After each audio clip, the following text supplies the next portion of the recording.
y es director de la revista Le Monde Diplomatique, de su edición Cono Sur en lengua española.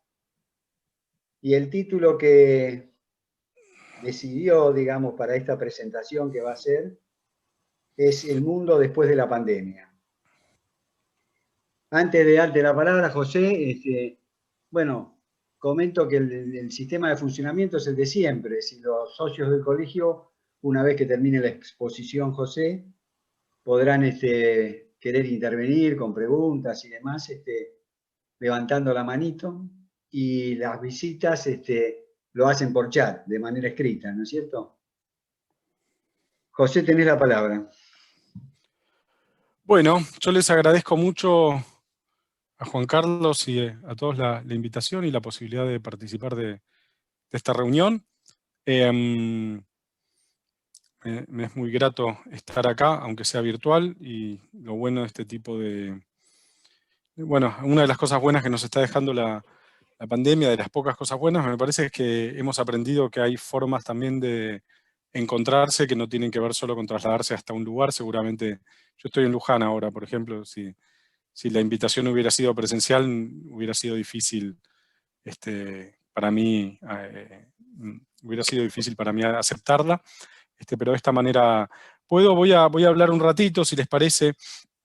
Yo trataré de hablar media hora, una cosa por el estilo, y después tenemos las intervenciones y los comentarios y las preguntas. Voy a dejar un montón de puntas abiertas para que después comentemos y hablemos. No voy a profundizar mucho, sino simplemente ir tocando algunos temas y tratando de enhebrar un argumento que por lo menos a mí me parezca que cierre, digamos, en su totalidad, digamos, que empiece y que termine.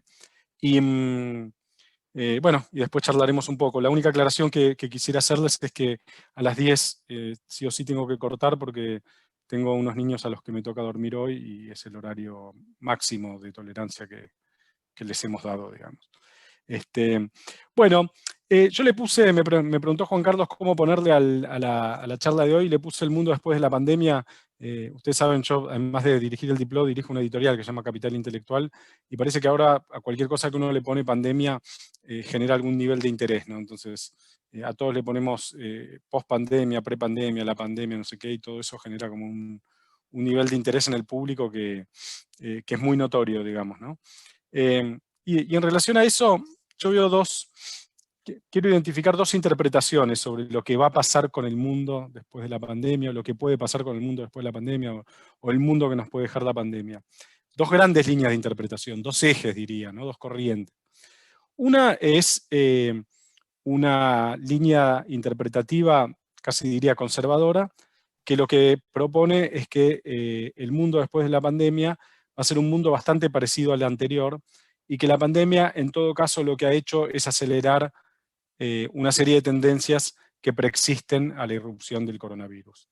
Entonces dicen, bueno, el ascenso de China como un nuevo actor geopolítico en la esfera internacional, la digitalización de la economía, las relaciones sociales, las relaciones afectivas, etcétera, la desigualdad de ingresos, la desigualdad en el mercado laboral, son todas tendencias que evidentemente preexistían a la pandemia y que la pandemia lo único que ha hecho es acelerarlas y profundizarlas. Esa es una línea interpretativa. La otra gran línea interpretativa, y obviamente estoy simplificando un debate político, filosófico, sociológico, que es mucho más amplio, más vasto y más profundo.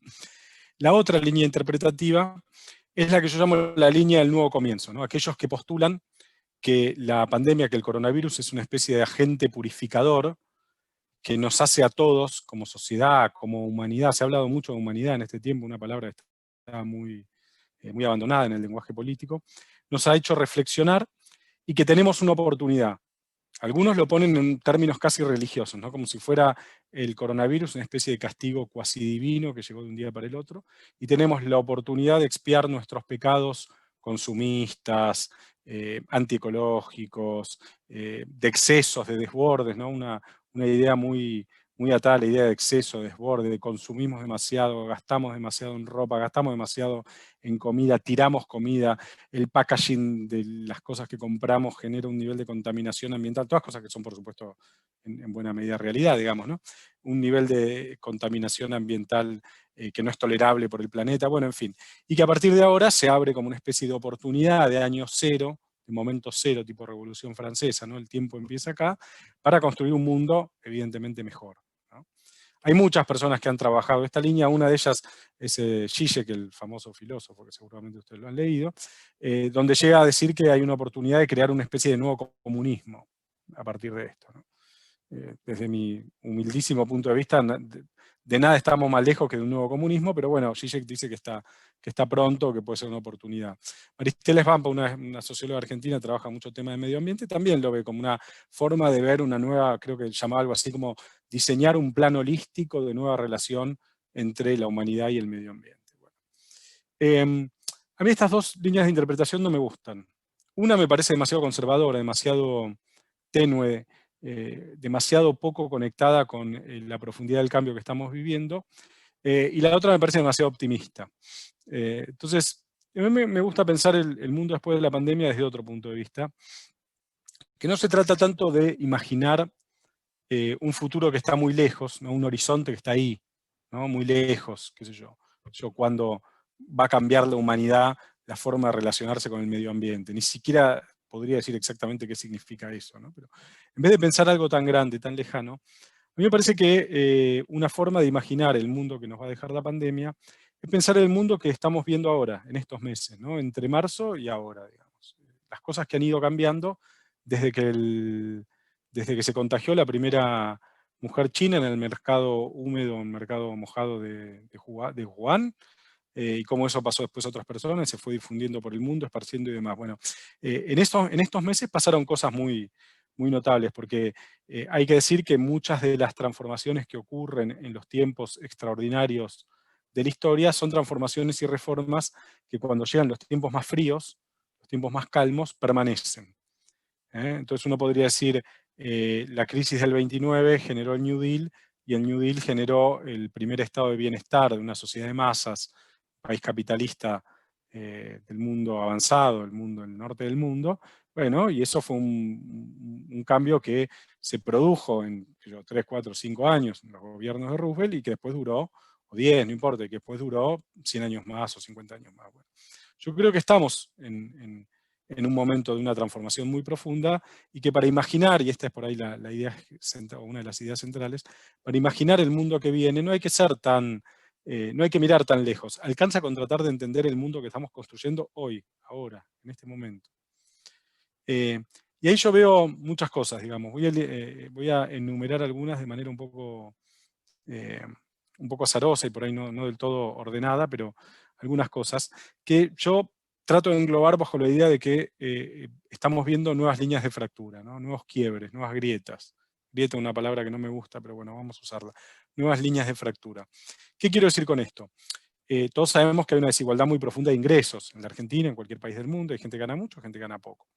Que la desigualdad de ingresos ha ido aumentando en los últimos años en el mundo, sobre todo desde los años 80 y sobre todo desde la crisis del 2008-2010. También sabemos que hay otra desigualdad que se superpone, se solapa, se retroalimenta, pero que no es la misma y que también tiene que ver con el mercado laboral, que es la diferencia entre aquellas personas que trabajan bajo contrato con un empleo formal y aquellas personas que se desempeñan en negro en el trabajo informal. Bien. La pandemia claramente profundizó esta segunda línea de fractura, ¿no? Entre los formales y los informales. Entonces yo daba como ejemplo la idea de que en estos meses quizás la pasó peor un diseñador de Palermo que vive en un PH, no sé, en Almagro, que estudió diseño gráfico en la UBA y que trabaja de freelance para periódicos o para editoriales o para lo que sea, que un mecánico de SMATA que trabaja bajo convenio y que tal vez incluso lo suspendieron, pero siguen pagando el 75% del sueldo y le mantienen la obra social, digamos, ¿no? Entonces, desde el punto de vista del capital educativo, del capital patrimonial, desde un montón de capital cultural, uno podría decir el diseñador de Almagro pertenece a lo que acá llamaríamos la clase media, y el trabajador de SMATA pertenece a lo que llamaríamos los sectores trabajadores, ¿no? Ahora, es probable que en estos meses le haya pasado mejor el compañero de SMATA que el compañero diseñador. Entonces, ahí hay una nueva línea de fractura, que no es nueva, que es anterior, pero que se profundiza, y que adquiere otras dimensiones, que adquiere otra importancia. Probablemente después de la pandemia mucha gente esté dispuesta aceptar un salario más bajo, siempre y cuando esté formalizada, que maximizar su ingreso, su libertad y su flexibilidad trabajando de freelance, porque por ahí la pasó muy mal todo este tiempo y se quedó sin un peso. Entonces, ahí tenemos algo nuevo. Como decía Ariel Wilkes, un sociólogo de la UNSAM, muy interesante, decía, el tema del acceso se ha convertido en un tema muy vital en este momento. Entonces, el acceso, por ejemplo, al home banking, sobre todo al principio, la gente que estaba bancarizada y la gente que no estaba bancarizada. Bueno, la gente que se manejaba en efectivo, hubo 2 o 3 meses que la pasó muy mal y probablemente se tuvo que bancarizar contra reloj. Bueno, vimos las colas de los jubilados yendo a buscar la plata al banco. Bueno, ese tipo de fracturas son fracturas que en algunos casos son anteriores, que en otros casos son nuevas, pero que en todo caso cobran otra dimensión, otra importancia con la pandemia. Otro caso muy dramático, las profesiones, la fractura entre aquellas profesiones que implican poner el cuerpo y aquellas profesiones que no implican poner el cuerpo. Las profesiones que implican poner el cuerpo pueden ser desde cajero en un supermercado o policía, hasta médico o psiquiatra, por decir algo, ¿no? Que tiene que ir a atender urgencias. Entiendo que los psicoanalistas muchos han implementado diferentes estrategias de virtualización, pero bueno, por ahí hay psiquiatras que en pacientes más agudos tienen que ir a verlos. Bueno, quiero decir, no solo tiene que ver ni con los estudios, ni con los ingresos, ni con nada, porque puede ser un policía, puede ser una persona que trabaja en logística, puede ser un repartidor de supermercado, o puede ser un médico. ¿No? Entonces, poner el cuerpo y no poner el cuerpo. Bueno, ahí hay una diferencia también, ¿no? Pero si uno lo mira también a nivel más macro de la economía más general, uno ve también cómo se han producido nuevas líneas de fractura en la economía global. Bueno, la más obvia es la cuestión de la digitalidad. En todo este tiempo, todo lo digitalizable creció y todo lo no digitalizable se hundió. Yo les voy a dar un par de datos que son muy impactantes desde el punto de vista económico, pero Mercado Libre, que es por lejísimos la empresa más importante hoy que tiene la Argentina, vale, no sé si vale ahora, pero en su momento valía hace un mes o 2 cuando hice esta investigación, Mercado Libre vale lo mismo que las 19 empresas argentinas que cotizan en Wall Street sumadas. Es decir, Mercado Libre vale más que todas las demás, que las 19 principales empresas argentinas que cotizan en la Bolsa de Nueva York sumadas. Por ejemplo, Zoom, en su momento, la aplicación en la que estamos ahora, llegó a valer, a cotizar, más que las 7 líneas aéreas más grandes del mundo.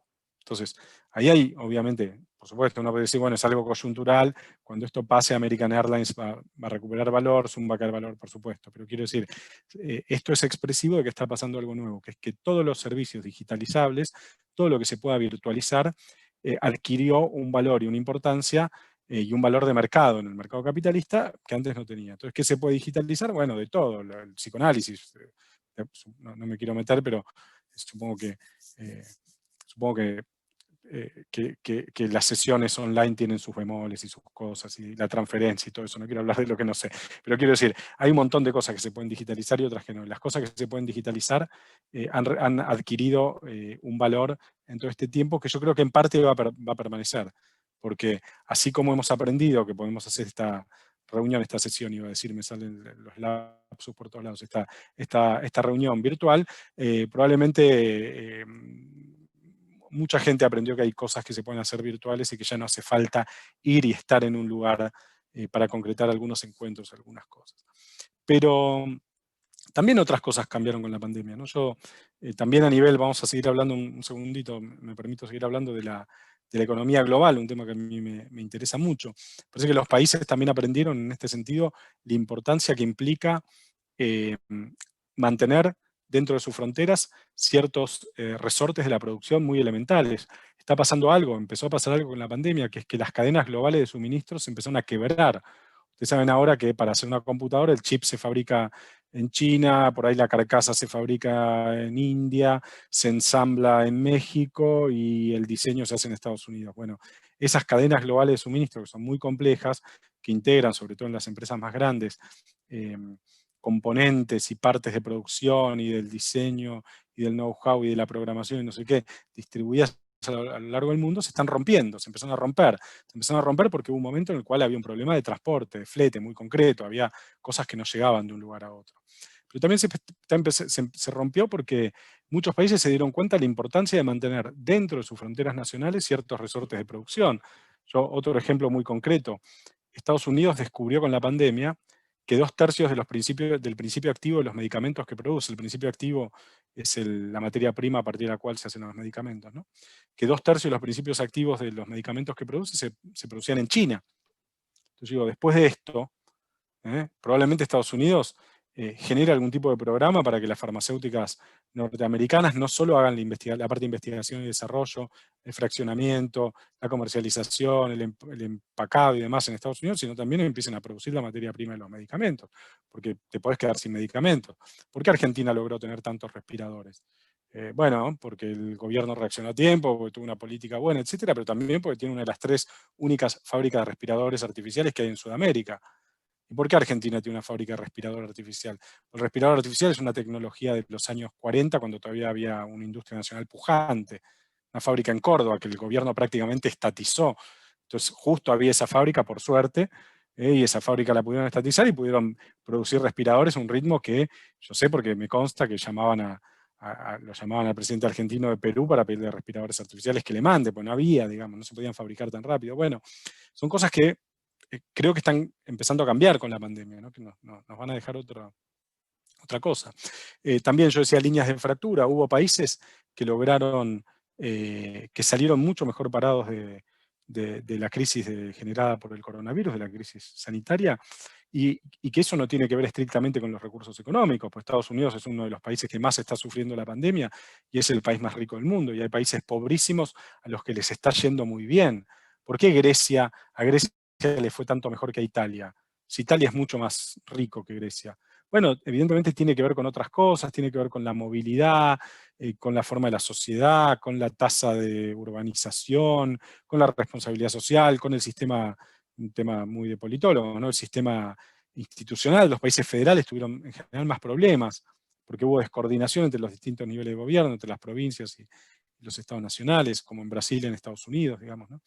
Bueno, entonces ahí también se produjo un realineamiento de países. Que te fuera mejor o peor con la pandemia no tenía que ver estrictamente con el poder económico, con la capacidad económica.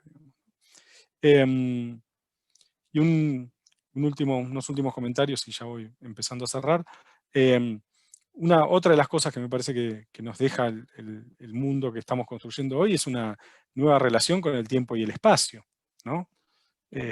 Recuperamos la casa como un lugar diferente. La casa se convirtió en todo en este tiempo, se convirtió en gimnasio, en aula de escuela, en consultorio, en fábrica, no sé, en oficina, en cocina, se convirtió en todo la casa en este tiempo. Probablemente comencemos o hayamos cambiado nuestra relación con el espacio que nos rodea. ¿Cuánta gente? Yo escribí una nota que le puse mi reino por media terraza. ¿Cuánta gente que vivía en un departamento de 3 ambientes dijo lo que daría por una terraza? Y esa gente tal vez esté dispuesta a resignar, por ejemplo, cercanía con el lugar de trabajo, que es uno de los aspectos más valorados a la hora de elegir una vivienda, y está dispuesta a irse a vivir a un lugar un poco más lejos y tiene 3 metros de terraza al aire libre, digamos, simplemente porque no pudo respirar durante 5 meses. Entonces, me parece que han cambiado muchas cosas en este tiempo.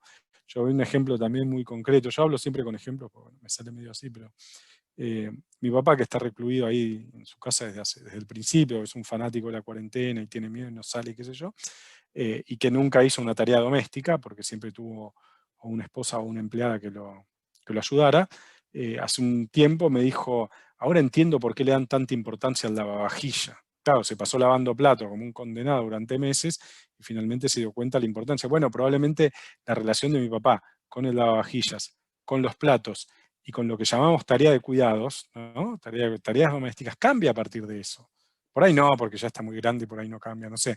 Pero quiero decir, mucha gente, o gente que se reencontró con sus hijos, yo nunca vi tanto a mis hijos como en este tiempo, digamos, ¿no? Entonces, bueno, han cambiado muchas cosas.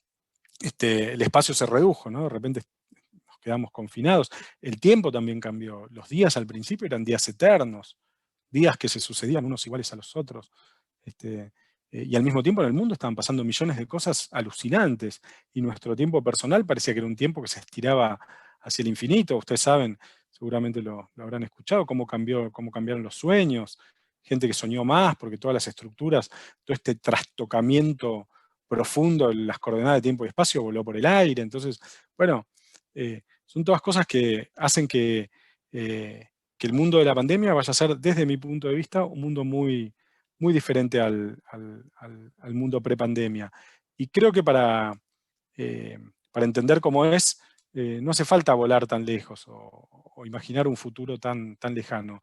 Alcanza con ver estas cosas, ¿no? Otro punto importante, la revalorización del Estado-Nación, el hecho de que cuando las papas quemaron, todas las sociedades del mundo fueran a acudir al Estado-Nación como el lugar en donde podían encontrar una solución al problema, digamos, ¿no? Creo que la relación de muchas sociedades con el Estado va a cambiar a partir de esto. O incluso con la ciencia, el hecho de que estemos todos esperando la famosa vacuna, cuando llega, si el avance, si no el avance. Bueno, parece que ahí se están jugando cosas que van a cambiar de una manera muy, muy duradera. Claro, uno no lo puede ver, no puede ver el efecto de largo plazo en el corto plazo. Eso es un contrasentido. Como decía un periodista católico que escribe en La Nación, depende cómo uno mire las cosas. Si uno lo mira en el corto plazo, el Vía Crucis fue un fracaso de Cristo. Digamos, después si uno lo mira en la historia de la humanidad, bueno, por ahí no le fue tan mal, digamos, ¿no? Si uno lo mira en el corto plazo, el mayo del 68 fracasó en el corto plazo. Ahora dejó una huella que duró medio siglo. Entonces, me parece que a veces, sobre todo los periodistas, y en esto es parte de mi profesión, somos muy ansiosos para mirar los efectos. Y entonces, por ahí, más que tratar de adivinar y de construir un escenario y un prototipo de cómo va a ser el futuro, alcanza con mirar un poco lo que está pasando ahora y por entender que no podemos saber ahora exactamente cómo va a ser el futuro dentro de 50 años, pero que el efecto seguramente va a ser muy, muy fuerte. Ahora sí, un último comentario más, menos descriptivo, si quieren, un poco más, que implica algún tipo de posición o de opinión. A mí me da la impresión de que, como dice Luis Alberto Quevedo, un sociólogo que sigo mucho, una nueva normalidad implica siempre una nueva moralidad, ¿no? Porque la normalidad está sostenida en una estructura de valores y en un conjunto de principios. Normalidad no como algo que se hace habitualmente, normalidad como algo que se normaliza, como algo que indica lo que está bien y lo que está mal. Entonces ahí me parece que también hemos cambiado algunas cosas, seguramente en todo este tiempo, digamos, ¿no? Esto que les decía de la industria nacional, lo de la ciencia, la relación con las tareas de cuidado, la relación con el otro, para bien y para mal, digo, hay una ola de divorcio seguramente, digo, está estudiado en algunos países, y por lo menos mi experiencia acá en Argentina es que tengo 1000 amigos que están o divorciándose o por divorciarse y demás. Y en términos más generales, y esta es más una duda que tengo que una certeza, la pregunta que yo me hago es si estamos en un mundo que va a ser, asumiendo que va a ser un mundo muy diferente al que era antes del 2020, si el mundo que viene ahora es un mundo más parecido al mundo pre-Segunda Guerra Mundial, ¿no? Al mundo de entreguerras, un mundo dominado por la desesperación de la sociedad, la crisis económica, las tentaciones fascistas, el conflicto, la discriminación, el odio, una palabra de la que se está hablando mucho, o si estamos a la luz de un mundo más parecido al posterior a la Segunda Guerra Mundial, ¿no? Un mundo de reconstrucción, de optimismo, de ampliación de derechos, un mundo que tuvo 1000 millones de problemas, digamos, ¿no? Pero que en términos muy generales fue un mundo mejor que el anterior a la Segunda Guerra Mundial. La verdad que no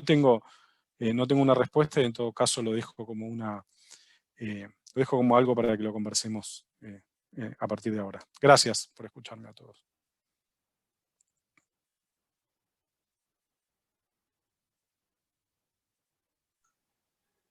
Abrimos entonces, ¿no es cierto?, a las preguntas, intervenciones.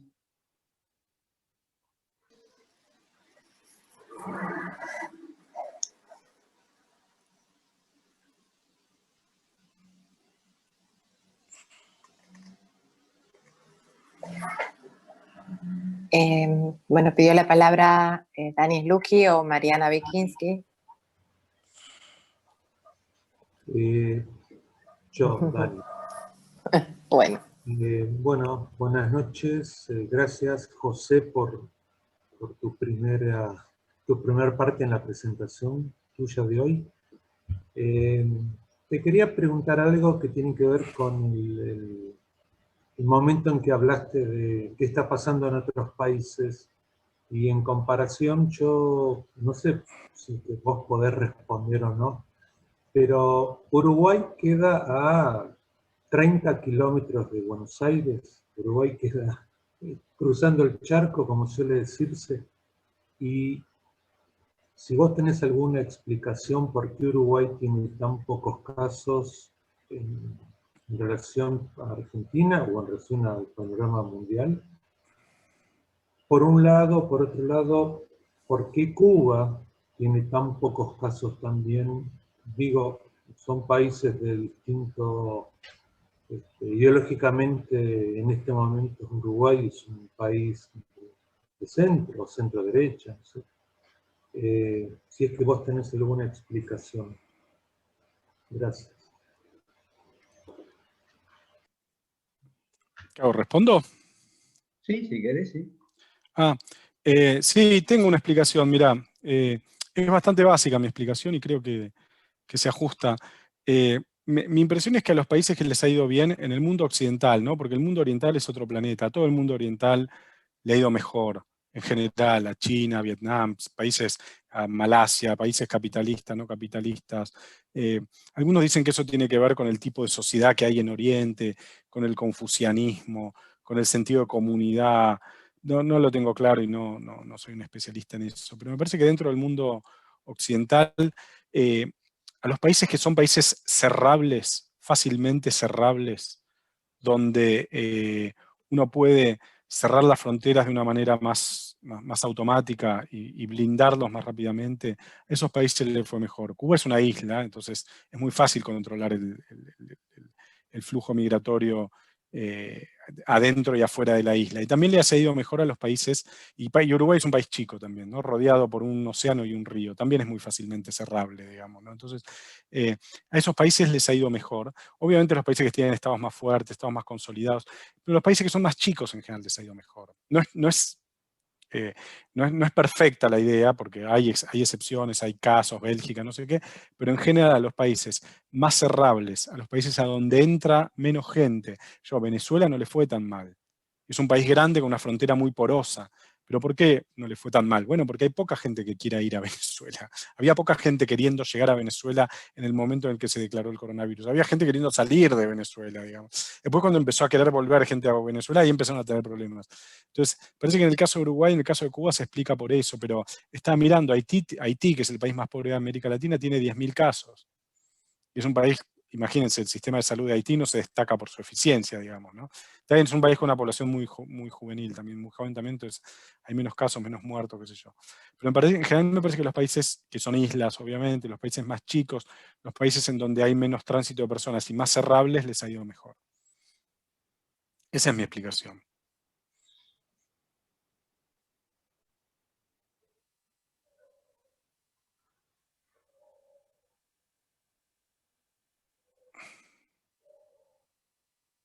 Mariana, Dani.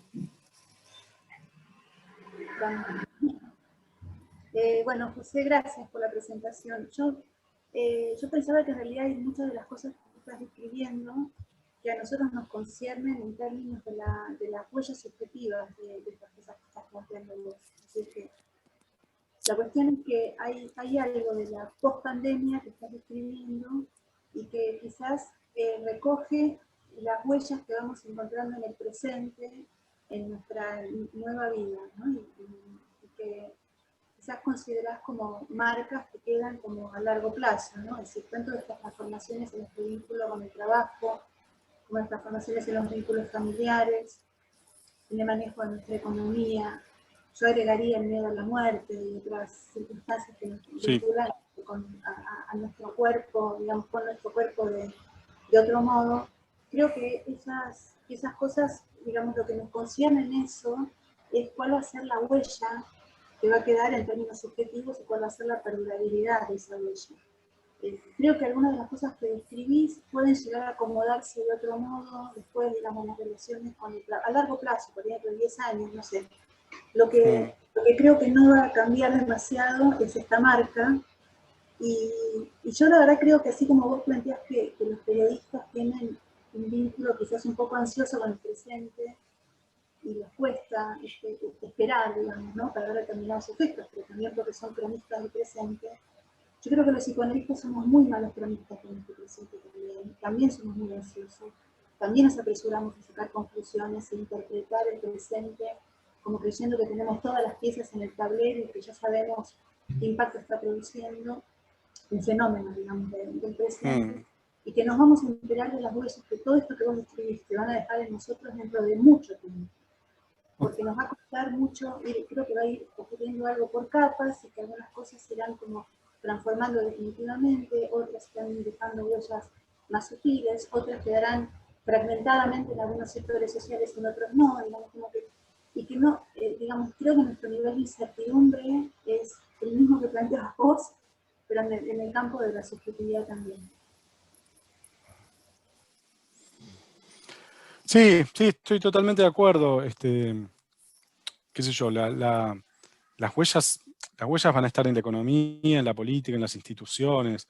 A ver, cuestiones muy elementales. Si no hubiera sido por la pandemia, Trump hubiera reelegido caminando seguramente como presidente de Estados Unidos. Digo, si con semejante crisis sanitaria, económica y demás obtuvo el 48%, casi el 49% de los votos, si no hubiera vivido pandemia y con la economía como la tenía creciendo al 8% y en situación de cuasi pleno empleo, probablemente Trump hubiera arrasado en las elecciones. Entonces, quiero decir, las consecuencias son muy, muy profundas del coronavirus. Digo, tenemos el experimento político más disruptivo de los últimos, no sé, 30 años de historia de Estados Unidos, que fracasó por la pandemia, digamos, ¿no? No por otro motivo que no sea por la pandemia.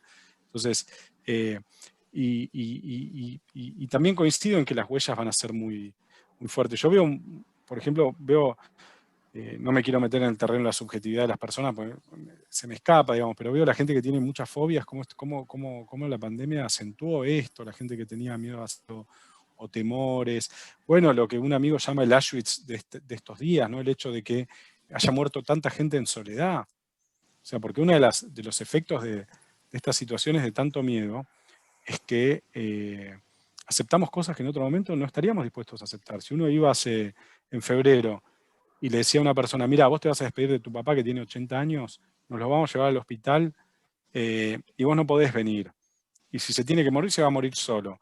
En febrero vos lo cagabas a trompadas al de la ambulancia, digamos, no había posibilidad de que alguien aceptara eso de una manera pacífica, natural.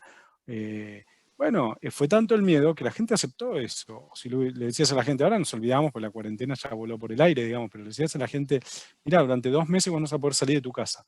Pero yo tengo nenes chiquitos que me saltan encima, no vas a poder salir de tu casa. Y el 90% de la gente lo respetaba, el 85% lo que sea.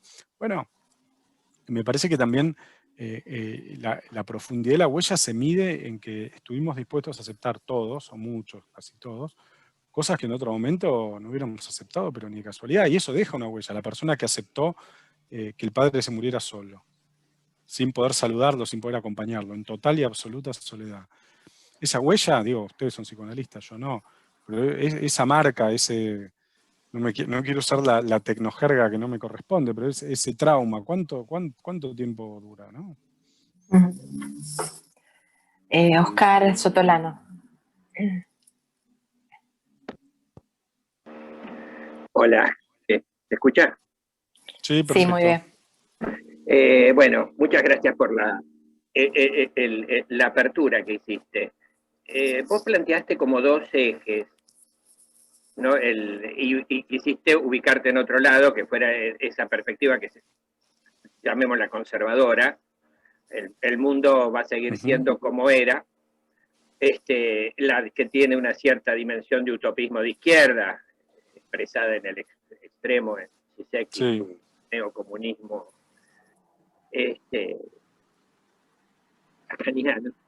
Pero y planteaste todo un territorio que era cómo está ahora, cuál es el panorama actual, y describiste una cantidad de cosas. Algunas de las que describiste, no sé si son muy de ahora, por ejemplo, el tema de la irrupción de las tecnologías, porque si ahora se hicieron expresas, pero vienen siendo expresas desde hace tiempo, no en vano una serie como Black Mirror tiene un éxito absoluto desde hace años.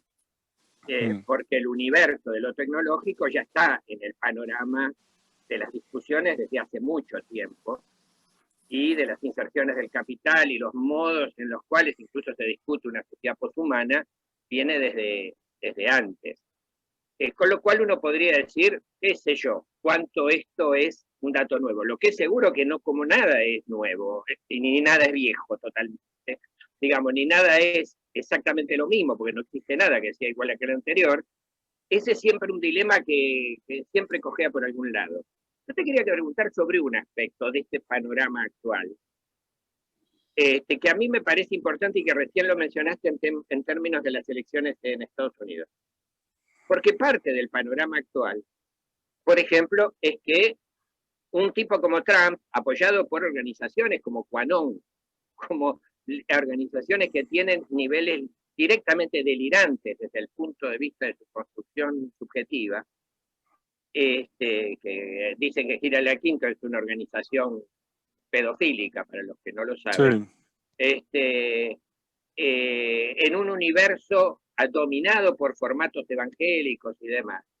Logró, obviamente no todos los que lo votaron pertenecen a ese grupo, sería absurdo decir esto, pero hay un consenso social y colectivo muy fuerte de la derecha más extrema internacional que paradójicamente se formula como libertaria, porque al mismo tiempo estamos en un territorio donde esas multitudes que salen a la calle y donde Estados Unidos logran la mitad de los votos, y por una cosa paradójica, en Brasil hacen que en el sur, el norte de Brasil, haya subido el prestigio de Bolsonaro gracias a los planes de caja, digamos, a haber dado cierto subsidio, pero esa población que fue atacada totalmente por Bolsonaro, se dio lugar a Bolsonaro. Esto es parte de ese panorama. Me parece que es una parte importante en el debate político que se abre. Quería saber si tenías alguna idea sobre esa dimensión del panorama que atraviesa a nivel mundial, tanto desde el punto de las políticas concretas, porque además plantea un debate interno dentro del capitalismo, una suerte de capitalismo keynesiano y un capitalismo más, llamémoslo, más ligado a lo que se llama neoliberal, pero en el cual se mezclan además, porque unos y otros tienen todos profundas raíces en el propio mundo financiero, lo cual hace casi una especie de mundo que discute en el interior del mundo que produce el desastre del mundo. Sin pisos de salida, por lo menos de modo colectivo, aunque de repente nos ilusionemos con formas que hace 30 años atrás ni pensaríamos como viables, como son las recuperaciones de las tradiciones indígenas bajo Evo Morales, donde lo que recupera la dimensión de la tierra y se mete en el debate sobre el tema de del planeta, con un territorio y una dialéctica que por otro lado va acompañada de lo que en Arce fue el discurso de la referencia a los dioses milenarios y a sus sucesivos politoísmos. Con lo cual esto me parece que forma parte del escenario. Quería saber de qué manera te ubicas. Y una cosita breve en relación a los países. Estoy totalmente de acuerdo con respecto a los aislamientos de países. Cuba, entre otras cosas, puede tener, no solo está aislado adentro, afuera, adentro, la circulación dentro de Cuba es muy escasa. Claro. Y en las condiciones de cerco se ha profundizado de un modo brutal, con lo cual están con poco petróleo, no circulan, es mucho más difícil. Por eso el primer impacto fue después de que se fueron los turistas. Una vez que se fueron los turistas lo podemos controlar. Creo que Venezuela merece un poquito más de cuidado, porque Venezuela fue borrada directamente de todos los informes, incluso en el mapa que hacía el gobierno con respecto a los países de Latinoamérica. Venezuela no figuraba. Y porque siempre trae ruido. Entre otras cosas, tiene 27 muertos por millar de habitantes, mientras Argentina tiene 760, Estados Unidos 737, y el único que está por debajo es Uruguay con 19. Con lo cual, solo pensarlo desde el punto de vista de no hay circulación, no sé, porque es un país en el cual la circulación de colombianos es alta y tiene ciudades muy importantes como Caracas. Con lo cual, algún lugar habría que ver si darle también a las políticas sociales, aún en las condiciones brutales en las cuales Venezuela se desarrolla. Y digo porque esto también es parte del escenario, junto con los enloquecidos de Quanon, la mística boliviana indigenista y puticuat. Bueno, a ver, no, que hablar, planteaste un montón de cosas todas interesantes y no sé bien por cuál empezar. Mirá, lo de Venezuela lo podemos discutir si querés en otro momento, es complejo, porque Venezuela es cierto, es un país que tiene una frontera muy porosa con Colombia, pero es un país que hasta el momento venía expulsando gente, no ingresando gente, digamos, ¿no? Pero no entremos en Venezuela porque es realmente complicado. Y Venezuela tiene alguna ciudad grande, Caracas es una ciudad grande, pero tiene mucha ciudad mediana. Ciudades medianas parecieran que son más fáciles de controlar, ¿no? Y también hay poca circulación entre ciudades en Venezuela porque hay racionamiento de gasolina y demás. Un tema que me parece interesante, que yo estoy trabajando mucho y al que le estoy prestando mucho interés, es lo que vos mencionaste al principio, que es la cuestión de Trump, Bolsonaro y demás, que algunas personas que están trabajando esto hablan de la vuelta de los famosos discursos del odio, ¿no? De esta idea del odio como un estructurante del discurso político. El odio es un sentimiento muy individual, muy humano, pero que uno lo puede instrumentalizar políticamente, ¿no? Uno lo puede usar políticamente, uno puede construir políticamente a partir del odio. Y creo que ahí tenemos algo que es relativamente novedoso, que no es resultado de la pandemia, pero que la pandemia, al que la pandemia le dio como un color nuevo y diferente, digamos, ¿no? Que es la construcción del odio, como la utilización del odio, como decía, como la función política del odio, como recurso de construcción política. Y el odio en el sentido social, ¿no? En el sentido de la estrategia de responsabilización o culpabilización de un grupo social en general vulnerable, en general débil, por problemas que afectan a una mayoría social o a un grupo social más poderoso, más grande, más importante, con más recursos de poder, digamos.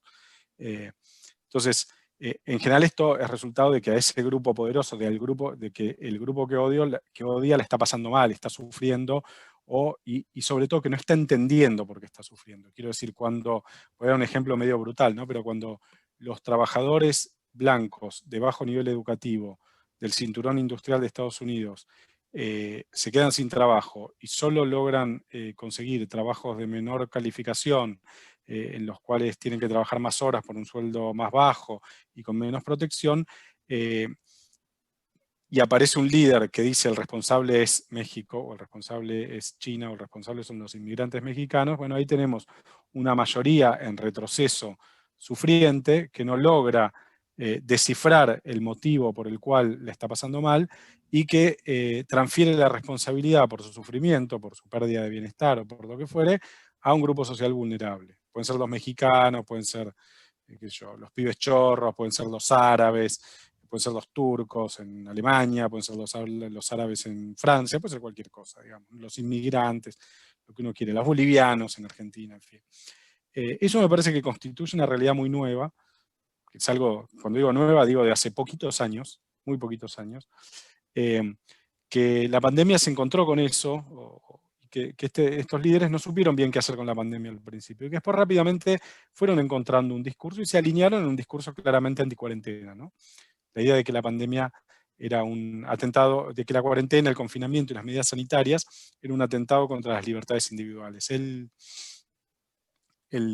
ejemplo máximo de esto es la manifestación esa en España, en Madrid, de un grupo de gente que se sacaba los barbijos y decía queremos respirar, como si uno con barbijo no respirara, digamos, ¿no? Entonces, y también como la capacidad de inversión de los discursos, ¿no? Porque queremos respirar, no podemos respirar, era el reclamo del Black Lives Matter, digamos, ¿no? Entonces agarrar un discurso progresista de reclamo en este sentido y darlo vuelta, algo muy típico de eso. Bueno, pero me parece que ahí estamos ante un fenómeno nuevo y que la pandemia terminó de consolidar ese fenómeno, terminó de darle un lugar. También Trump fue derrotado, Trump en algún sentido, en sentido electoral, fracasó. Ahora, el trumpismo como fenómeno político-cultural yo creo que nos va a acompañar la vida de Estados Unidos mucho tiempo. Lo mismo Bolsonaro, lo mismo el discurso del odio que se está instalando en Argentina. Creo que estamos ante algo realmente nuevo. Gracias. Alberto Marani.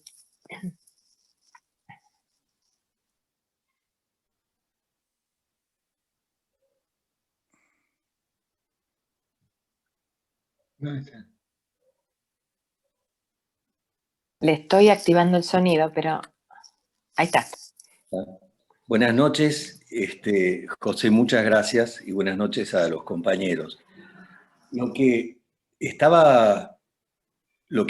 me hace pensar toda esta situación es que la humanidad, como vos decías, para hablar en términos muy genéricos del planeta, ha adquirido una conciencia novedosa acerca de cierta vulnerabilidad concreta, no parciales. Frente a todo esto, se ha instalado la idea, la fantasía, pero con un nivel de verosimilitud mayor que el de la literatura de ciencia ficción, por ejemplo, o las fantasías catastrofistas individuales, de que esta podría ser una primera pandemia a la que pudiera sucederle una segunda pandemia, por ejemplo, como fenómeno global. Da la impresión que el capitalismo no ha podido instrumentar la teoría del shock que describe no Melanie Klein, sino Naomi Klein, y que tal vez por la extensión del fenómeno ha producido una sideración que ha puesto el mundo, como decía Shakespeare, fuera de quicio, out of joint. Entonces, tal vez pecando de más ansiosos que los periodistas, lo que te quería preguntar es, desde tu punto de vista, que ves desfilar frente a vos todos los días una cantidad de información y vos tenés además una función en una editorial importante por donde pasa mucha bibliografía que está activamente preocupada ahora por este fenómeno, lo cual me parece a mí que estarías quizás, aunque sea un poco temprano, en condiciones de describirnos algunas líneas en las que el capitalismo, especialmente el dominante en el planeta, con las características que tiene, puede llegar a recomponerse siguiendo las líneas financiera por un lado, que es quizás la más importante, y también la de los fierros, la de economías reales, aunque están naturalmente bastante mezcladas con esta primera, ¿no? No sé si se pueden ir insinuando precariamente sobre el horizonte de la vacuna, y aunque está pasando lo que está pasando en Europa con esta segunda ola y en Estados Unidos, pero si se pueden visualizar estas líneas, algunos indicios de estas líneas de recomposición del capitalismo global. Sí, mira, es muy buena la pregunta, Alberto. Temo que no voy a poder responderla, digamos, por lo menos no en su totalidad. Lo que sí podría decir es que si, a ver, el mundo, sobre todo el mundo desarrollado, pero el mundo en general, reaccionó frente a esta crisis de una manera diferente a como había reaccionado a la anterior crisis sistémica a la que asistimos, que fue la crisis financiera global del 2008. En aquel momento hubo una reacción mucho más lenta, más tardía, más desarticulada y menos enérgica de los diferentes países para recomponer la economía. Hubo mucho más discusión acerca de lo que había que hacer con la economía. Me parece que ahora una de las explicaciones por las cuales podemos pensar que esta crisis va a ser una crisis muy profunda, pero relativamente corta, sobre todo si aparece la vacuna en marzo, y finalmente hay vacuna, es que los países, y sobre todo los países más grandes, están reaccionando con una energía fiscal y con una velocidad a la hora de poner recursos fenomenal, digamos, fenomenal. De hecho, Argentina, si uno lo mide en términos del producto, es uno de los países que menos porcentaje de presupuesto, de producto, está volcando a las políticas anticíclicas para recuperar, porque bueno, es un país muy endeudado, en plena crisis, con inflación, con una serie de cosas que le impiden al gobierno, le quitan margen de maniobra al gobierno. Pero todos los países, incluso los países gobernados por presidentes de derecha, Bolsonaro, presidente chileno, en Perú, ni que hablar de Estados Unidos. Trump hizo un plan social enorme, le mandó un cheque firmado, yo no me acuerdo cuánta gente, 60 millones de norteamericanos, 80 millones, 70 millones de norteamericanos. Entonces, hay una reacción muy enérgica, un aprendizaje muy fuerte respecto a la crisis del 2008, que es que si no reaccionamos rápido y no asistimos a las empresas, pero también a las personas de manera directa, esta crisis se puede extender mucho tiempo. Entonces, yo no sé hacia dónde se va a reconfigurar el capitalismo. Lo que sí sé es que esta puede ser una crisis muy profunda, pero en términos económicos relativamente corta. Porque si en marzo ya tenemos vacuna y el lapso en el que empieza la crisis y empieza a terminar la crisis es marzo, es un año de crisis. Claro, en la vida de una persona por ahí es una eternidad o es mucho, pero en la vida en la historia no es nada. Digo, la crisis del 29, ¿cuándo terminó la crisis del 29? Cuando voló la bomba sobre Hiroshima, digamos, terminó la Segunda Guerra Mundial, digo, el efecto de la crisis del 29 se sintió durante 15 años, produjo un trastorno. Bueno, esta crisis puede ser muy profunda, pero también corta. Si es así, tal vez a fin del año que viene estemos en un mundo en el cual no nos acordemos todo el tiempo del coronavirus, lo cual no quiere decir que los efectos no sean eternos en algún sentido. Digo, la persona que dejó que su padre muriera en soledad se va a acordar siempre de eso, y mi hijo que empezó el jardín y tuvo que interrumpir el jardín al mes, también seguramente se va a acordar toda la vida de eso. Pero en términos de recomposición del sistema capitalista, estas dos cuestiones, el hecho de que la crisis sea breve porque la ciencia reaccionó muy rápido, el propio capitalismo, que es el que está fabricando la vacuna, digamos, o capitalismo, sí, están fabricando la vacuna, y los estados y las farmacéuticas y demás hayan logrado tal agilidad en la reacción, me hacen pensar que puede ser una crisis corta, relativamente corta. Gracias, José. Mientras no hay más manos levantadas aún, te leo un par de chats. Dale. Daniel Sauchenko Jerez dice: Uruguay tomó decisiones en los primeros 4 casos el 13 de marzo. Poca densidad de población y ciudades chicas, factores que han favorecido controlar la pandemia. Ahora hay nuevos brotes, pero está bajo control. Coincido con José, los países cerrables y de poca población han podido manejar la situación evitando el contagio exponencial. Saludos desde Montevideo, dice Daniel. Y Floricha dice: pienso que si todas estas huellas o marcas que deja la pandemia no son a reparar en pospandemia, desde la micro a la macro, desde las subjetividades a la economía en general. Esas son dos intervenciones por el chat.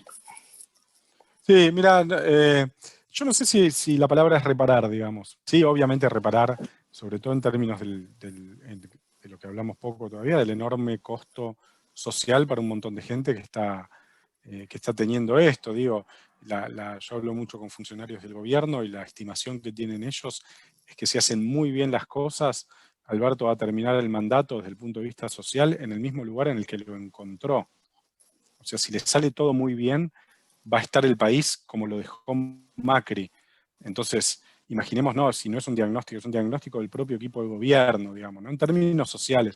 Entonces, imaginémonos la profundidad de la crisis. Estamos teniendo un estallido de pobreza, un aumento de la desigualdad, del desempleo, etcétera, que va a demorar que se termine, que se repare, por usar la palabra de la compañera. Ahora, me parece que hay efectos que no son reparables, digamos. Por supuesto las muertes, que es lo único que es irreparable, pero también el impacto sobre no sé, la vida de las personas, la psicología, las costumbres, el hecho de que el Estado argentino, cuando declaró la cuarentena a la semana, a las 3-4 días, sacara los primeros instructivos donde le decía a la gente que se quede en la casa, que hiciera algún arreglo doméstico, que aprovechara para leer, y el Estado argentino recomendando el sexting, es decir, el sexo telefónico como forma de relacionarse, es una revolución. Digo, Foucault se agarra la cabeza, ¿no? con eso, decía, ¿no? Que un Estado recomendándole a la gente que desarrolle su vida sexual, pero que lo haga de manera digital. Bueno, me parece que ahí hay una serie de cosas que van a dejar un efecto que no que no es reparable, digamos, ¿no? Que sí, hay toda una parte que sí, obviamente hay que coser el lazo, hay que coser la situación social, hay que salir a buscar a la gente que cayó, hay que mejorar el empleo, todo eso, pero en términos más profundos, me parece que hay una serie de cosas que nos van a acompañar el resto de nuestras vidas. Gracias. Yago Franco.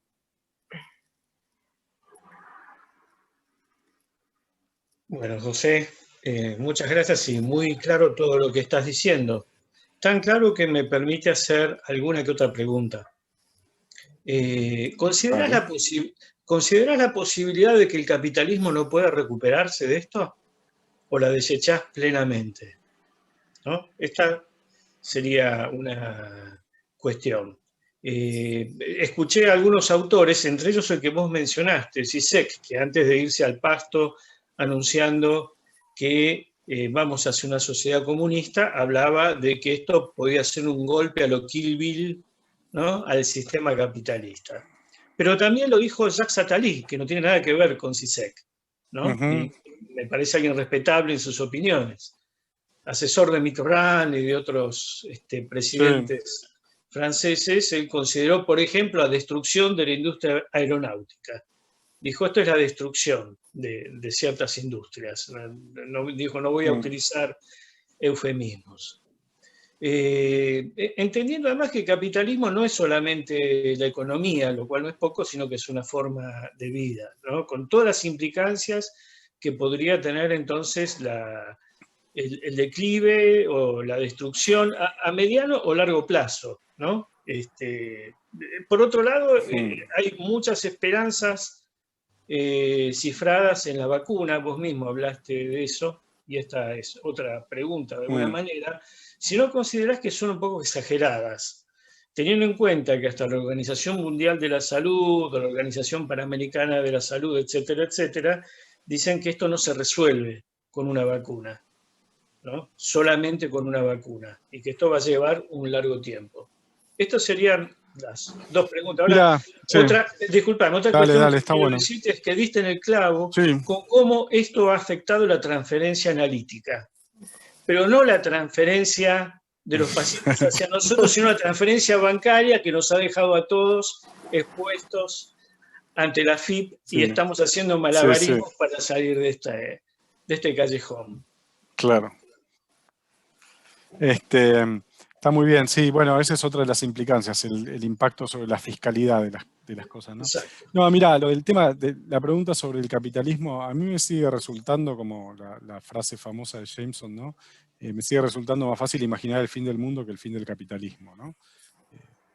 Conocen la frase de cita Mark Fisher, ¿no?, que dice, hoy es más fácil pensar el fin del mundo que el fin del capitalismo, y cita 10.000 películas y obras y libros y novelas y ciencia ficción que imaginan el fin del mundo, pero en ninguna se imagina el fin del capitalismo. No, yo lo creo, y es cierto que hay algunas ramas, algunos sectores que no sé si se van a destruir, pero que van a achicarse, obviamente. Todo lo transportable va a bajar, o sea, va a haber menos transporte de todo, sobre todo de personas que son las portadoras del virus, digamos. Entonces sí, la industria del turismo, la industria aeronáutica, la industria del cine, el cine, las salas de cine, ¿no?, porque al mismo tiempo las plataformas. No, yo lo que creo que puede pasar en ese sentido es que haya una mayor voluntad regulatoria por parte de los estados, y eso sería un saldo positivo de todo esto, ¿no? Porque se ha visto lo presos que estamos de las plataformas digitales a partir de esto, ¿no? De Google, de Facebook, de las redes, de, qué sé yo, incluso de las plataformas de entretenimiento, de Netflix, de Amazon y todo lo demás. Entonces, que haya algún esfuerzo regulatorio para que los estados, como ya se está haciendo en algunos lugares, no digo que produzcan la desinversión, ¿no?, como se hizo en algún momento con la AT&T, que la obligaron a invertirse en Estados Unidos en 3 o en 4, pero bueno, Facebook, tiene WhatsApp, tiene, qué sé yo, tiene YouTube, tiene todo. Entonces, que en algún momento haya algún impulso empujado sobre todo por la sociedad, reclamando algún nivel de regulación un poco más duro sobre este tipo de plataformas, de regulación del trabajo que generan estas plataformas, del trabajo de las plataformas de mensajería, de Uber y todo eso. Eso me parece que podría pasar. Me parece que podría pasar, y en todo caso sería algo positivo de la pandemia. Pero de ahí a pensar el fin del capitalismo a los Zizek, a eso ya la veo un poco más difícil, ¿no?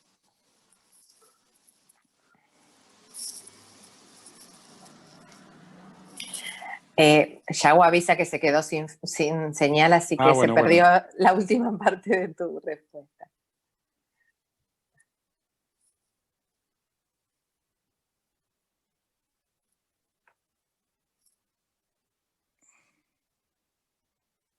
Perdón, me había quedado sin señal. Tengo lo que Fivertel me dice desde hace unos días, una señal inestable. Bueno, ese es otro punto, ¿no? La dependencia que tenemos de la banda ancha. Supongamos que nos cae la banda ancha, o se me cae a mí. Se acabó esto. De hecho, estoy en Luján con una banda ancha, con una internet que a veces va y viene y a veces me pasa. Y se acabó. Entonces, se fortaleció la dependencia que tenemos de cosas de las que antes no éramos tan dependientes. Y por ahí se atenuó la dependencia que yo no me compro ropa desde marzo. Se ve que puedo vivir sin comprarme ropa perfectamente, digamos, ¿no? Eso aprendí también. Qué sé yo. Cambian las dependencias, ¿no? Lo cual no quiere decir no quiere decir que cambie todo el sistema, eso quiere decir, ¿no? Porque el sistema es un sistema, y en tanto un sistema se autorregula, se regenera, se modela, se adapta a las circunstancias, se modela, absorbe lo que parece que lo va a combatir. Ya sabemos cómo es el capitalismo, ¿no? Entonces, en eso no tengo el optimismo de Zizek, ¿no? Del golpe Kill Bill. Una cosa más quería preguntarte, justamente tiene que ver con esto Sí. último. Siendo un sistema, si la aparición de un elemento absolutamente extraño, ¿no? No lo pone a prueba a fondo en su capacidad de asimilar algo que está como fuera de la estructura, ¿no? Pero es que no estoy seguro, no estoy seguro de que sea extraño el elemento. Me parece que el elemento es inherente. Es más, los que trabajan mucho esto dicen que la pandemia es inherente al capitalismo globalizado, porque aunque no está claro cuál es el origen, si salta de los murciélagos, no sé qué, el hecho de que se haya propagado tan rápido solo se explica en un contexto de globalización, que es que la gente viaja en avión 800.000 veces más de lo que viajaba hace 50 años, ¿no? Que se transportó por el mundo de una manera veloz. Ahora también la forma en la que se pudo enfrentar esto tiene que ver con el mundo en el que vivimos. El hecho de que nos enteremos en tiempo real de la cantidad de muertos que hay en España, no sé, por ejemplo, al principio de la pandemia, bueno, era algo que en otro momento era impensable, ¿no?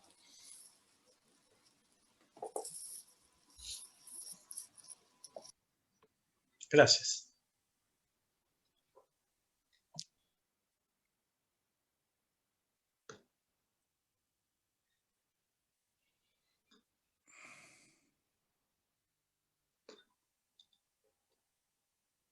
No hay más preguntas.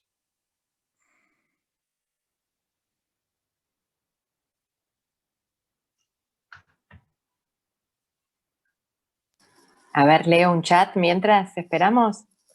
Bueno. Dice Raúl Ansaldúa desde México, dice, pienso que el capitalismo se está recomponiendo y saldrá de esta crisis, pero tendrá que enfrentar nuevos movimientos sociales detonados por las carencias que se han exacerbado y la descomposición que ahora es más evidente que antes para sectores más amplios de la población. Karina Likovic dice, ¿qué pensás de lo que plantea Thomas Piketty, no sé si se pronuncia así, acerca de que la pospandemia puede acelerar la transición hacia otro modelo económico?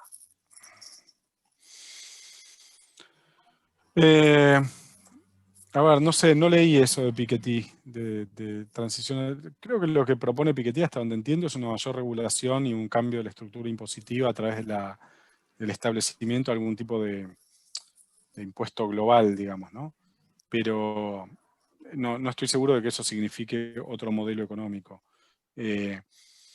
Entonces los cambios van a ser profundos sobre el capitalismo, pero yo no estoy tan seguro todavía de cuáles van a ser. Sí, entre sectores, obviamente, entre ramas de la producción y demás, pero el sistema general en el que vivimos no creo que sea eso lo que esté en juego en esta circunstancia, ¿no? Oscar Sotolano pidió la palabra. Bueno, estoy considerando que no había una pregunta, me meto de nuevo porque después de lo que fuiste desarrollando, ¿cómo te ubicás frente a la otra alternativa que hoy por hoy se plantea? Porque vos planteás que el capitalismo tiene forma de recomponerse, tiene modalidades, lo cual es absolutamente cierto. La idea de que no necesariamente sea externo esta situación me parece que es absolutamente coherente. El capitalismo tiene modos de absorber este tipo de fenómenos, pero en dos contextos. ¿Cómo ves en el contexto de esta situación las secuelas que aún perduran de la crisis del capitalismo del 2008? Digamos, de la brutal crisis financiera. Porque eso ha generado un clima en el cual hoy el mundo habita. Digamos, el tema del sobreendeudamiento generalizado, del haber tirado al mercado millones de dólares, millones de euros y dólares para salvar bancos, que eso haya generado una especie de propagación imperiosa de necesidades de lograr países que los absorban, tener Macri que los reciban alegremente, todas las secuelas, Grecia, etcétera, que son del orden micro. ¿Cómo pensás que siguen perdurando en el interior de este proceso? Esa es una pregunta. Y la otra, ¿cómo te ubicás frente a la otra alternativa, en la cual al capitalismo no es que se le opone una alternativa vital, sino su destrucción, la destrucción de la humanidad? Digamos, esa dimensión mucho más terrible, difícil de pensar, porque no querríamos pensarla, pero ¿en qué medida te parece que en las condiciones actuales de lo que vos ves, te parece efectivamente una alternativa que puede estar en el horizonte? Mira, a ver, escuché un poco interrumpida la pregunta porque me va y viene la conexión, pero lo de la destrucción de la humanidad tal como la conocemos, a mí me parece que, a ver, yo, qué sé yo, salvo una invasión zombie, digamos, o un suceso de esas características, no veo motivo por los cuales el ser humano no va a seguir existiendo sobre el planeta Tierra en alguna de sus formas, bajo algún tipo de organización social y con algún tipo de institución que lo regule durante muchos siglos, digamos. Es cierto, hay una afectación del medio ambiente y eso, me parece que eso lo que genera en todo caso no es una destrucción general de la humanidad, sino nuevos tipos de organización, de sufrimientos, de desigualdades. Claro, el cambio climático, por supuesto, es una realidad, está afectando mucho, está cambiando muchas cosas, está afectando mucho a algunos países, más a otros, más a algunas personas, más a otras que yo, pero no, entiendo que el impacto de eso no es que el ser humano va a dejar de existir sobre la Tierra, sino que en todo caso lo que va a haber va a ser nuevos tipos de sufrimiento, nuevos tipos de distribución de los costos de ese impacto, nuevos tipos de organización para enfrentar esos costos, nuevos movimientos sociales que van a tratar de luchar para que sea diferente y demás. Ahora, es tan grande, es tan abierto lo que estamos tratando, lo que estamos conversando, que no me siento ni cerca de una respuesta, digamos. Puedo ver cosas más inmediatas como estas que mencioné al principio, que tienen más que ver con los efectos concretos, sobre cómo se organizan algunos aspectos del sistema capitalista, otros aspectos que no hemos conversado ahora que tienen que ver con la geopolítica, ¿no? El ascenso de China, el declive de Estados Unidos, cómo eso va a afectar las relaciones entre los países y demás. Pero una mirada tan general no me atrevería a responderla, ¿no?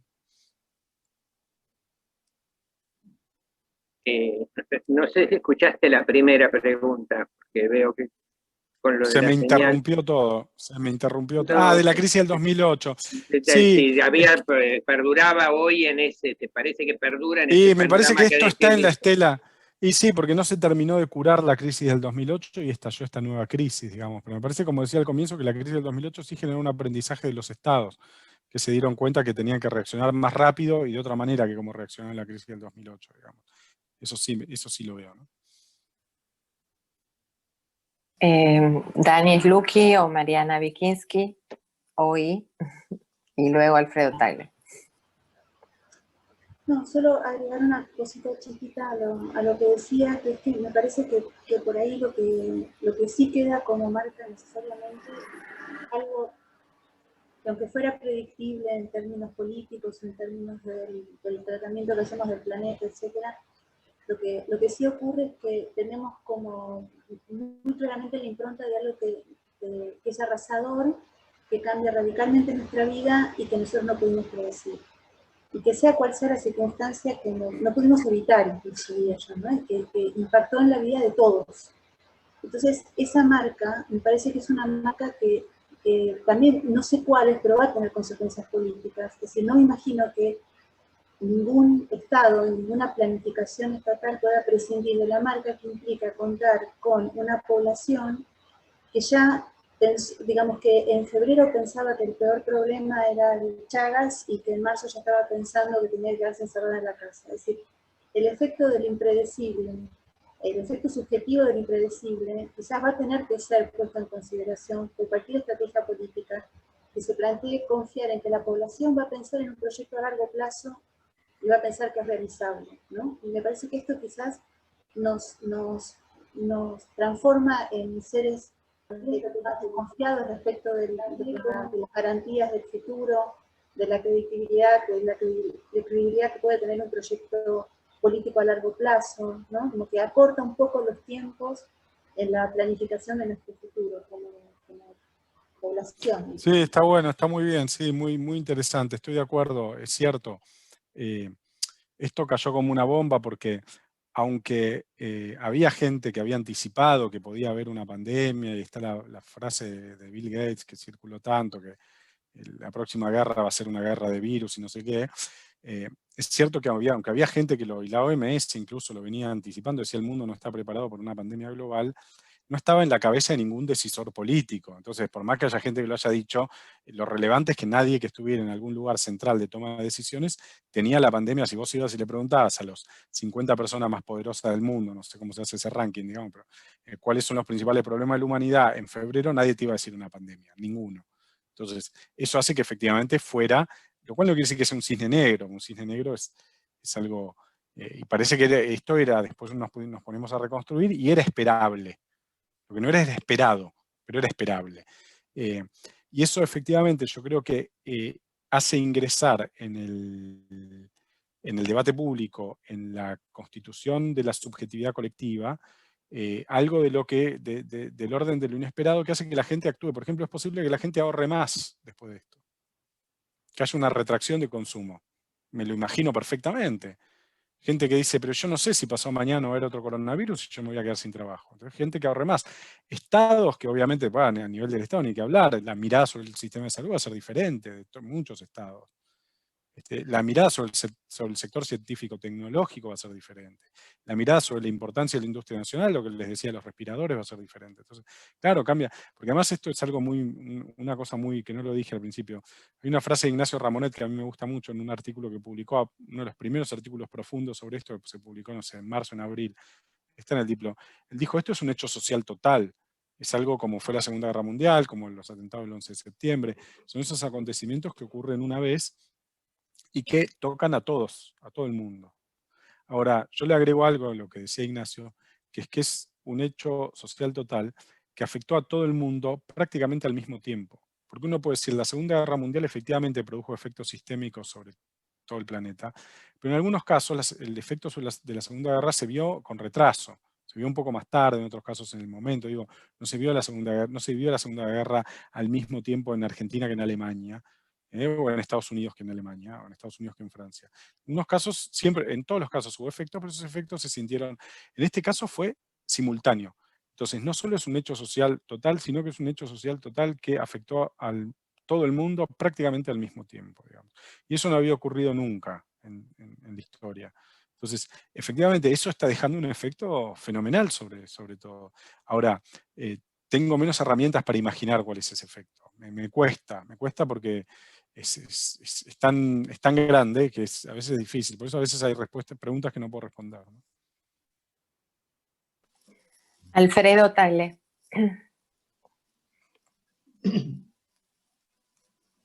Hola, José, te agradezco mucho. Sí, Alfredo, ¿cómo te va? La charla. Como hecho social total, digamos, como vos decías, implica una serie de niveles y áreas sociológicas, históricas, biológicas, y entonces se tiende a abrir, esto que vos decías antes, que se está tanto el panorama de análisis que un poco se pierde la especificidad, ¿no? En relación a eso, por eso, te quería preguntar por algo más específico de tu competencia, que es la información, ¿no? La información venía... La información, la circulación de la información. Sí. Venía sufriendo una serie de cambios, modificaciones y convulsión. Venía muy convulsionada el uso de la información, la distorsión de la información, el manejo de las mentiras, el manejo de poblaciones a partir de la información, ¿no? En relación a esto te quería preguntar si... A mí me parece que se han acelerado mucho estos procesos de manejo y manipulación. Y quería preguntarte, también vi reacciones a esa manipulación y a esos manejos, ¿no? O sea, como que hay una cierta darse cuenta, y entonces a partir de eso empezar a reaccionar. En relación a esto te quería preguntar cómo lo ves vos, que ha circulado esto de la información y qué cambios te parece que pueda haber a partir de esta crisis y esta evidencia de la manipulación evidente, ¿no? de la información.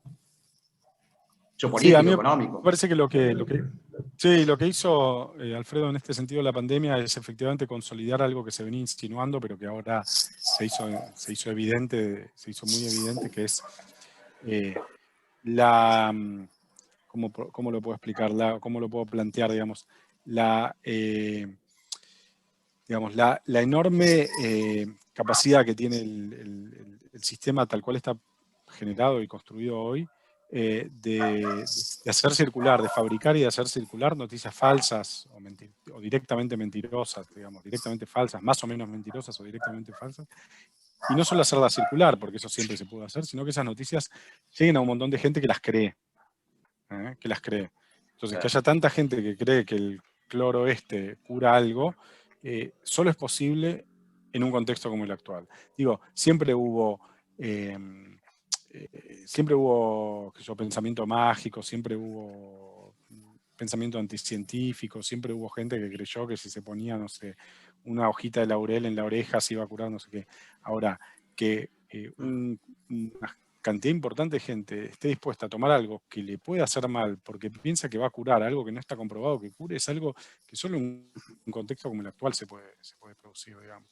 Y en eso, claramente, el nuevo ecosistema de medios y las redes sociales y demás, en el cual se crean burbujas burbujas sociales, conjuntos de personas que solo hablan, interactúan con gente. Yo le puse un artículo en el Diplo, el hombre que piensa que todos piensan como él, ¿no? Esa persona que es, ultramacrista y se siente en un lugar y empieza a hablar contra el kirchnerismo como si todos estuvieran obligados a hacerlo, o al revés, digamos, ¿no? Es un producto muy de nuestro tiempo ese. Entonces, a mí lo que me sorprendió... Sí, dale, te escucho. Sí. Me sorprendió muchísimo un elemento de esta documental que circula en Netflix, que es el dilema de las redes sociales o algo así. Sí. Supongo que lo viste. Sí, por supuesto.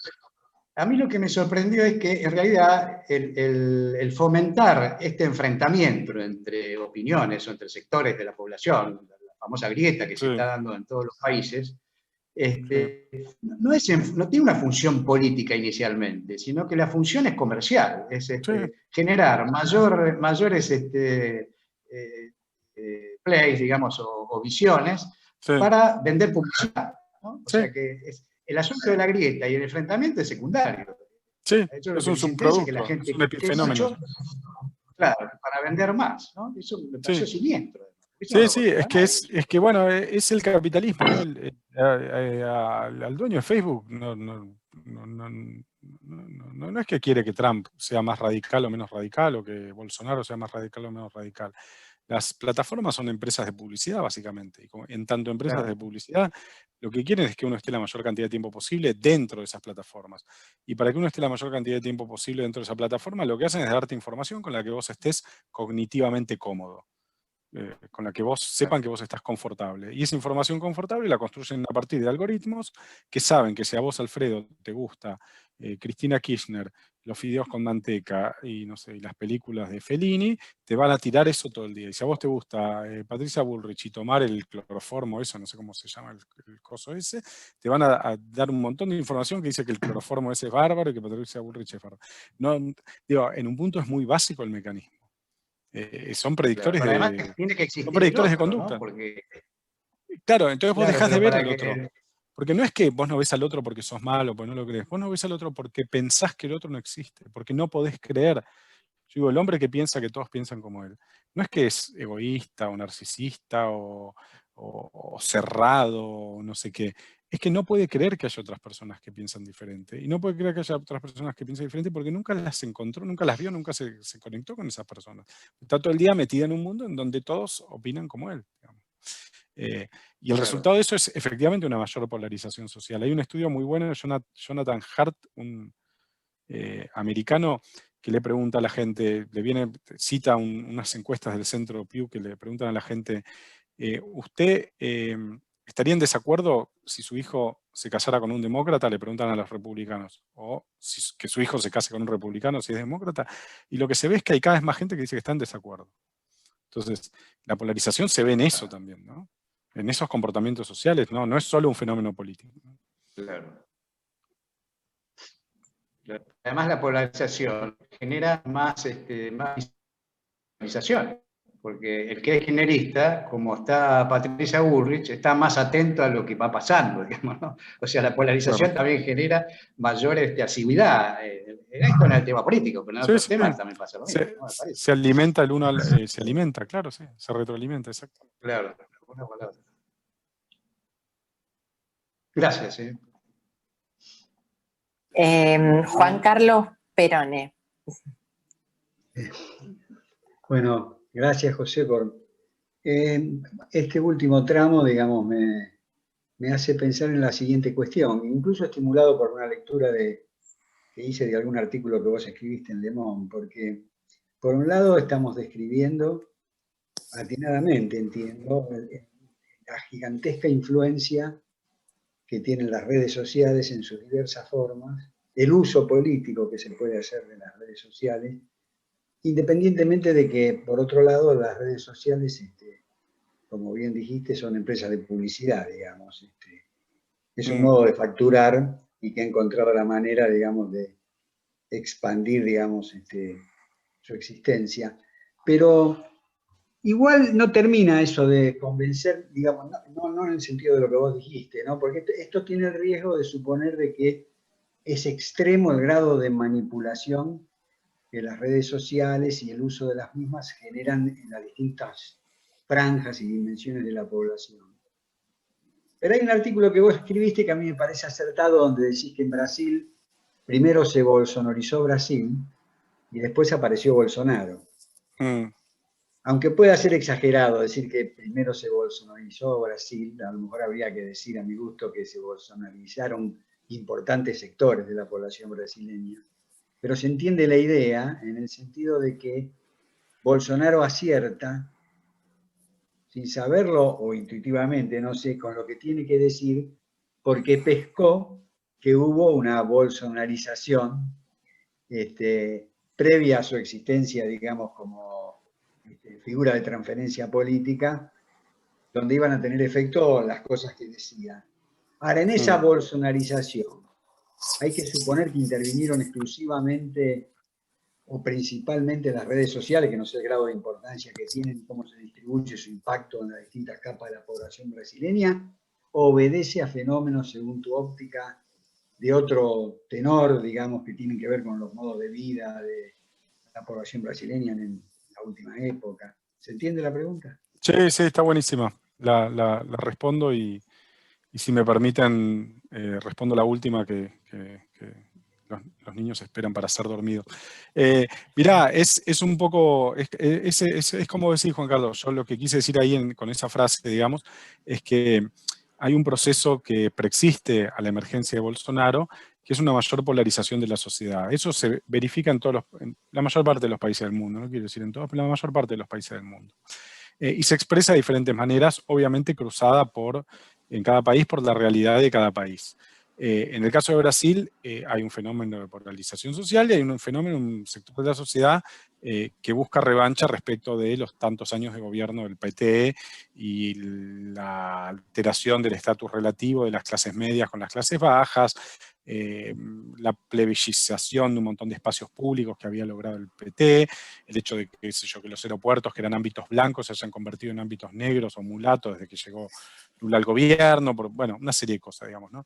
Ahora, en Estados Unidos son las mayorías blancas en retroceso que se sienten amenazadas por el aumento del peso demográfico de las minorías en la población de Estados Unidos. Cada vez Estados Unidos es un país más latino, más asiático, más diverso y menos eminentemente blanco, digamos, ¿no? Entonces el trumpismo es expresión de eso, pero la base, el suelo firme sobre el que se paran esos, es un espacio público en donde este tipo de fenómenos pueden germinar, digamos. Entonces hay una demanda social, hay un líder que responde a esa demanda social y hay una serie de causas estructurales que hacen que esa demanda, gane o pierda Trump, siga existiendo. Entonces yo creo que el bolsonarismo, el trumpismo, la extrema derecha europea y demás son fenómenos que nos van a acompañar seguramente durante muchas décadas, ¿no?